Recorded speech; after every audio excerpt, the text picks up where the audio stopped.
Hello and welcome to this special edition of Talk Time. My guest today is a highly decorated Indian Army soldier, Lieutenant General 𝗟𝗓𝗏 Kalita, PVSM, UISM, AVSM, SM and VSM. General Kalita is currently the General Officer Commanding in Chief of the Army's Eastern Command. He was posted in Jammu and Kashmir, Northeast. He was posted as a young captain in Sri Lanka. He was with the UN peacekeeping force in Sierra Leone as well as in Sudan. Overall, he has seen it all. General Kalita, welcome to my show. Thank you so much. 40 years, almost 40 years in the Indian Army in various capacities. You have seen it all. Yes, I think I consider myself very fortunate because right from my childhood, it was my dream to be part of the Indian Armed Forces. And that's how I joined the Indian Army in 1984. And since then, I think as an army man should do, I have been fortunate to be part of all types of operations, whether as part of the Indian peacekeeping force in Sri Lanka or in counter-insurgency operations in Jammu and Kashmir, Assam, Nagaland, Manipur. So I think whatever I wanted as an army officer to achieve, I think I have been fortunate enough to do that. And it has also taught me a lot of lessons because the learning never ends. Yes. It has been a great learning experience. Each operation, each tenure which I had in challenging environment, whether in Sri Lanka or in J&K or in Assam and in Northeast, has taught me a lot. And I think that has been sort of responsible probably for growing up to this position which I have today. Right. And obviously, you must have also seen the transformation in the Indian Army, you know, from 1st of June 1984 when you were commissioned as a young officer in the Command Regiment to now, you know, you are the GOC-in-C you are heading one of the very, very important commands, that is the Eastern Command. How has been the transformation in the Indian Army? Yes, actually I have seen a lot of transformation in last about close to 4 decades now. And if you look at it, 4 decades is a pretty long time. There has been changes everywhere in the geopolitical environment, in the regional environment. Technology has started impacting our livelihood and all aspects of life. So, from probably a manpower intensive armed forces, now we are going in for a technology dependent armed forces now. Yes. So, that's a huge big change that we are seeing. We are also seeing that people are becoming more educated, more tech savvy, so to say. Their ability to integrate or assimilate technology is far better now. So, with the new generations of weapons and equipments coming in, we require more capable people. So, the human resource management also has seen a lot of changes in last 4 decades. And overall, I would say even in the strategy and tactics of war fighting or method of war fighting has also changed and evolved with the changing threat scenario as also the technological advancement that has taken place. Now, General, when you talk about the technological advances, when you talk about the use of technology, now we all know that we are in the Indian Army is the 4th largest army in the world, standing army. Now the point is, with the advent of technology, do you think the number of soldiers, number of physical presence of the army, do you think there is a move to reduce the strength of the army? Is it going to be a lean and mean fighting force that will be, highly technologically driven? Would we say actually the correct word should be used is right sizing of the armed forces. Right sizing. So I think that is the way to look at not it. Downsizing. Not downsizing. It's the right sizing because the threats remain, whether along northern borders or along the western borders. We have challenging environment. We have threats which are still there.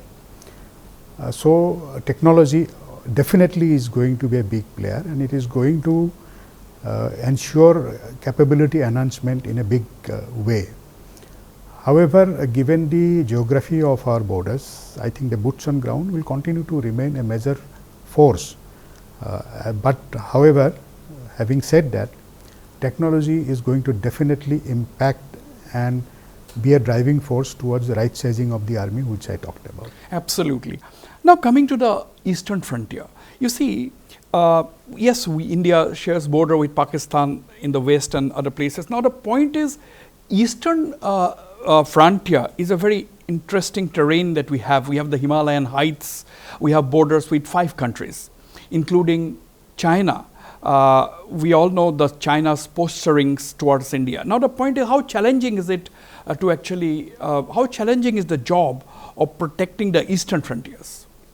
Yeah, you are aware that we have almost 6,000 kilometers of border that we share with 5 neighboring countries, Yes. like you said, starting from Nepal, Bhutan. But we have settled borders with countries like Nepal, Bhutan, Bangladesh and Myanmar. Yeah. With China, there are certain issues because the boundary is not demarcated. But the biggest challenge which we face even with the settled borders is the geography and terrain. Because of the inhospitable terrain and Yeah. weather conditions, like we have terrain starting from tropical jungles to glaciated terrain. Yes. So inaccessible areas are there in the higher reaches of Himalayas, and plus very thick jungles when you go to the Indo-Myanmar border. So the challenge and weather conditions pose a big problem, so to say, for our troops, particularly for their survival and as also to operate in those areas under difficult conditions. As far as China is concerned, I have mentioned that the boundary is not demarcated. Yes. So there are certain issues of differences in perceptions, and which lead to some frictions at times. There are certain identified areas where there have been frictions in the past, but we have been generally following the established mechanism of in accordance with various agreements which we have to resolve those issues at the ground commanders level only. So overall, in last about year and a half or so since I have been in command, the situation has been quite stable, but then unpredictability still remains. Yeah, but because you know the Chinese, they keep on trying to provoke in some form or the other all the time. See, there has been certain areas where such provocations have been taking place, but then we have been able to resolve those issues by resorting to the established border management mechanism. Like we have got established hotlines which are there, that we have got those border meetings in those designated points which are there. So at the local level, we have been able to diffuse all such situations. Right. And we also know, General, that the year 2023 is not 1962. We have advanced militarily. India's stature as a world power is also rising fast, as we have seen with the successful completion of the G20 summit, where several of the world leaders have complimented India's role. And nobody thought that India would be able to come up with a declaration in view of the differences over the Russia-Ukraine war. But India did it. Not many people thought. There was skeptics all around. What assurance would you like to give our countrymen, particularly those along the border in states like Arunachal Pradesh, since we are talking in Guwahati? What would you like to tell the people in the border, people in Arunachal, people along the Bhutan border? What would you like to tell them and the rest of the Northeast about the border with China situation? Like you have mentioned, 1962 and to 2023, India has evolved as an independent nation. In 1962, we are just about 15 years old as a nation which it existed. Now we have recently celebrated 75 years, and the nation has evolved as an economic power, as a political power, as a diplomatically it has evolved, militarily also it has evolved, infrastructure wise it has evolved. 1962 war was fought with a lot of logistic constraints because of the deficiency of infrastructure which we had. And in last about couple of decades, primarily we have had a lot of focus on the infrastructure development. So we have good connectivity towards the forward areas now, and I would like to assure all our countrymen, particularly the people living in the Northeast, that we are fully prepared to address any sort of emerging situation and will ensure the territorial integrity of our country at all costs. Right. Now you see, I mean, when you talked about infrastructure, earlier till about say 7-8 years ago, we used to say, oh, Chinese have 4-lane roads leading up to the border. When the 𝗡𝗢𝗓 border post was inaugurated, after a long gap, I was there in 𝗡𝗢𝗓. The Chinese ambassador was there, a very controversial figure at that time. He said we have 4-lane roads leading up just across 𝗡𝗓𝗓, whereas we had barely had one single lane road to 𝗡𝗓𝗓 at that time. Now that is not the case. In the last 7 to 8 years, we are also spending a lot of money. We have now the tunnels have been opened. Only 2 days ago, the defense minister has opened. Only yesterday, in fact, the defense minister has inaugurated the tunnel in the West Kameng district, if I am not mistaken, in Arunachal, and the tunnel in Tawang is coming up. What does all of this mean? We have the advanced landing grounds, about a dozen of them now, about 7, 8 to 10 have already been operational, both for military and civilian use. So this reflects very well for us, although we may have been late, but we'll soon be able to catch up. Yes, I think lately there has been a lot of focus as far as the infrastructure development, particularly in border areas is concerned. And it involves not only the road connectivity, like you had mentioned, that recently Honorable Defense Minister had inaugurated the Nechifu tunnel in the Kameng. Yes. And the Sela tunnel is also likely to be completed very soon. Apart from that, even connectivity towards eastern Ladakh is also improved. So a lot of focus has been there, and a lot of agencies are there which are involved. It also includes not only the road connectivity, it also includes the rail connectivity by rail, the air connectivity, construction of helipads, and construction of improvement in the communication infrastructure, that is to say the mobile connectivity, the broadband connectivity. And we are all these improvements have taken place, and as of now I think we are quite well poised as far as the infrastructure is concerned, but there are certain areas where it is still work in progress, and where I think what the best thing has happened is, there is a lot of synergy among various agencies which are involved in improving the infrastructure in the Northeast. Northeastern Council that drives a particular thing, and the PM Gati Shakti, which has now synergized the efforts of all the ministries, wherein even our priorities are being included while planning and executing a project. So that has seen sort of focused development of the areas where all of us want such development. And the intent of the government is clear, that infrastructure has to be boosted. Absolutely. On that note, I'll go for a short break. Don't go away. I'll be right back. I'm in conversation with Lieutenant General 𝗓𝗡𝗔𝗦𝗧 Kalita, the General Officer Commanding in Chief of the Army's Eastern Command.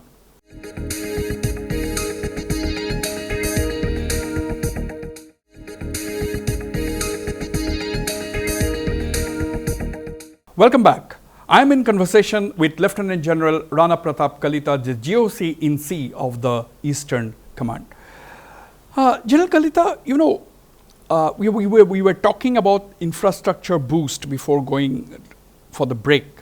Now, you see, the Chinese have built what is called as the dual-use villages along the border. That created quite a flutter 1 or 2 years ago, that they have been building a lot of such dual-use villages where their military as well as their civilians can stay.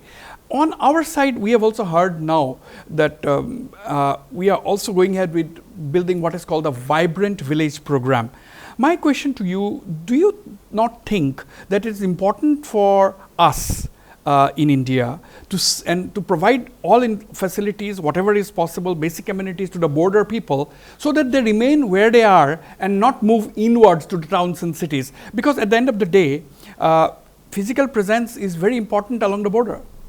Yeah, absolutely. I think what was announced by the Government of India during the last budget session in 2022, Honorable Finance Minister had made that announcement of the Vibrant Village program, and it has taken off in a lot of areas, and basically it aims at providing the basic amenities to the villages which are lying in those difficult areas, which include education, healthcare, and some sort of generating their own livelihood. Yeah.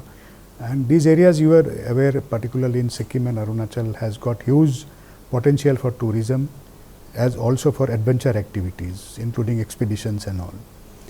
So all these border villages, vibrant border villages, can become hub of such activities, where they can generate income and they become self-sustaining unit. I think that is the overall aim, to provide them the basic infrastructure and then let them be a self-sustaining unit.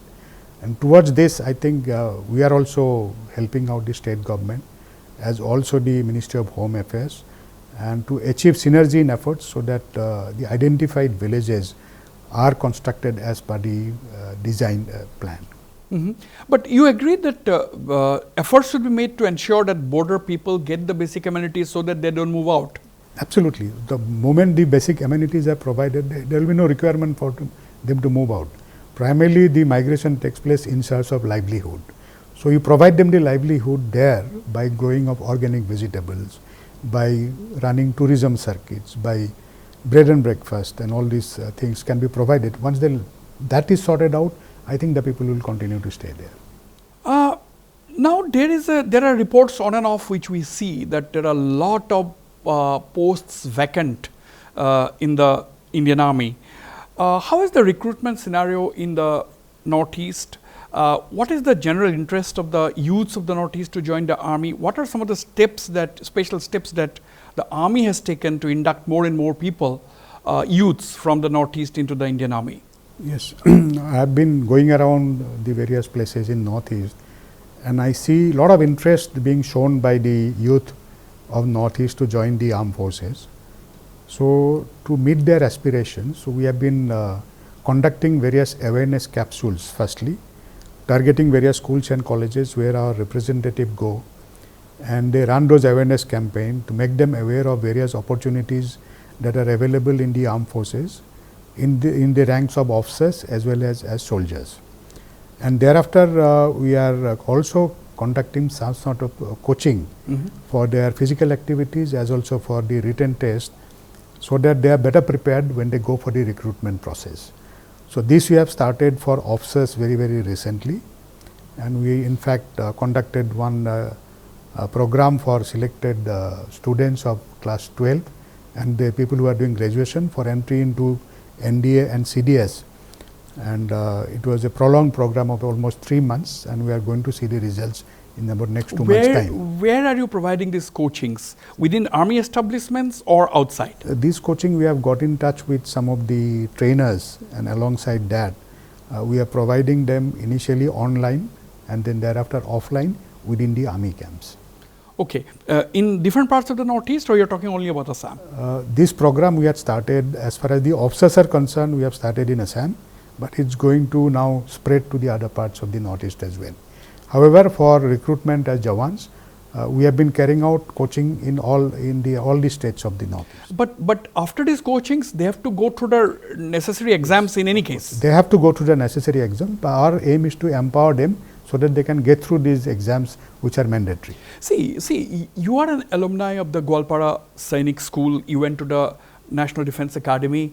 Do you think there is a need to set up more Sainik schools in the Northeastern region? Because we have seen, Northeastern region earlier, as you know very well, that it was known to the outside world as a hotspot for insurgency, and that's not the case now.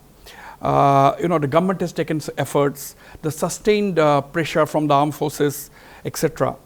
The insurgency is reduced, and obviously that is the reason. Otherwise, if the insurgency would not have reduced, the government perhaps would not have lifted Armed Forces Special Powers Act from many places. Now, my question is different. Do you think there needs to be more Sainik schools to encourage people, capitalizing on the relative peace that the Northeast is seeing now? Absolutely. I think with the reduction in insurgency, the youth need to be engaged and given the right directions. And towards that, I think the government of India had already announced its policy of creation of more number of Sainik schools. Yeah. And that process is already on, and I am told that even the state government of Assam is also projecting creation of more number of Sainik school within Assam. Earlier, like when I was in Sainik school 𝗟𝗡𝗙, there were only 2 Sainik schools in entire Northeast. Now each state has got at least one Sainik school, and I am sure in next about 5 years we are going to see more number of Sainik schools, because they are the feeder institute for the armed forces. Apart from that, they also instill discipline and patriotism and certain basic characters which will prove themselves, which will be enable them to prove themselves in their life. One question I have to ask you, we have seen the situation in Manipur in the last 4.5 months. You have been there several times during the last 4.5 months. I'm talking about the ethnic violence. How is the overall situation now? What has been the role of the armed forces? See, we right from beginning, the moment when the violence started on 3rd of May, and we were inducted to control the violence, our focus has been to reduce the violence, to bring some semblance of peace so that the dialogues can take off and continue for resolution of the political problem that is there. Right from beginning, we have been focusing on separating the communities that are taking part in the violence and engaging them, not only physically separating them by putting out troops, deploying out troops in a manner that there is physical separation. Apart from that, we have also been trying to engage the leaders of both the communities so that they come into some sort of a discussion, and we have been trying to facilitate such deliberations towards peaceful resolution of the problem. The challenges remain. There are issues which need to be resolved. There are differences of opinion amongst people. I think from my side, what I would say is that I think all the parties to the conflict need to take a step back, reassess and review the situation, and sit down together to find a peaceful resolution. Because I firmly believe that there is no scope of violence in a democratic and civilized society, and somehow we have to reduce the level of violence in Manipur. I think that's the way ahead. All good conversations must come to an end, General. But the civil-military relations, armed forces are trained in a different way, basically to fight the enemy. But now, because of various reasons, we have seen the armed forces deployed within our country to tackle various situations. In that context, the army civil relations, I'm asking not in the context of Manipur, mine is a general question. We have covered the Northeast for the last almost 4 decades, and there was a time when army civil relations were not that cordial, but now over the years, as we also grew in the profession, we have seen that army civil relations have become very cordial in most parts. I'm talking about the northeastern region. How important is that for a smooth functioning? At the end of the day, it's not just use of force. You have to also have the genuine support of the people, which you have in states like Arunachal. Everywhere, most of the parts of the Northeast, you have. The army has the support of the people, goodwill and support. I think in the present day environment, civil-military fusion is extremely important, because in case of any sort of conflict, any sort of future conflict, it is not only the armed forces that has to fight. Yes. I think it has to be a whole of government approach, People, and including the people, everybody has to be in it together. So towards this, as we have seen reduction in insurgency in the Northeast, we have been focusing on this aspect quite a lot, and we have been trying to promote sports activities, like we had brought in Durand Cup here to Guwahati and 𝗡𝗢𝗥𝗧𝗏, and last year we had taken it to Imphal, and last year we had Jintu Gogoi football competition in Duliajan, which was very, very successful. We are also promoting various adventure activities in the border areas, wherein we are encouraging participation from the civilians, and they are coming in a big way. Recently, we had a program in Tawang, wherein a lot of people had come and participated. On 1st of October, we are going to conduct the Tawang Marathon, which is coming up, where we have seen a lot of positive response, and a lot of people are registering and are willing to take on this challenge of a high altitude marathon at a 10,000 feet height. And not only in the sports and the adventure activities, we are also in touch with various technical institute for infusion of technology. We have got into various MOUs with IIT, like IIT Guwahati we have an MOU, wherein they have got excellent R&D facilities. So, we are sharing our problem statement with them, so that they can come up with equipments and the accessories which help us and carrying out our capability enhancement. So, I think these are the areas. Apart from that, we have also been able to establish excellent working relationship with all the state governments and the population residing in those areas, in areas like infrastructure development. Complete synergized effort is taking place. So, I think overall we have been putting a lot of focus on the civil military fusion. I think that's a way forward. Absolutely. I think this is the way forward, as you said, and I hope this continues. General Rana Pratap Kalita, thank you. Thank you very much for Thank speaking you. to me. Thank you.